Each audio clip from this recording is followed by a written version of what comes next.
الو داداش، اتوبان امبتم رو موتورم قربونت برم. آره یه رب دیگه میرسم. بعدت شم. خداحافظ. وای موتور سنگین، بده بزنیم. تو خدا بده بزنیم.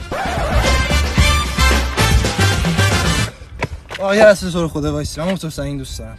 عاشق موتور سنگین. حشمت این دیوونه چی میگه؟ چی داری میگی؟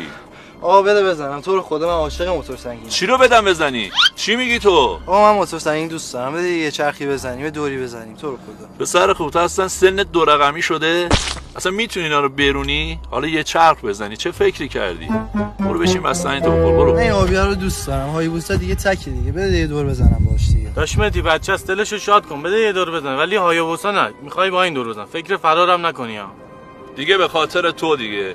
بیا سوار شو. هایبوسا که نمیشه. ولی فکر فرار به سرت نزن. خودت که میگی هایبوسا تک و 3 سوت میگیرمت. دنبال این بازی‌ها نباش. برو اگه عشقشو داری. ولی حواست باشه زمین نزنی ها. چش.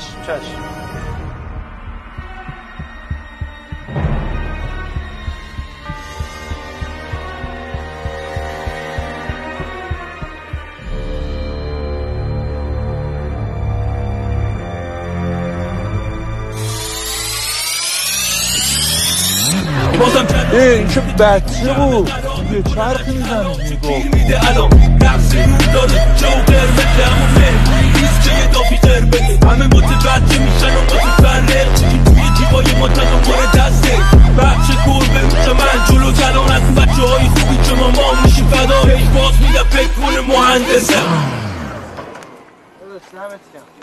حلالت باشه. عالی بود. ماشاءالله. عشق موتور نمیبره. خیلی هم مبارکت باشه.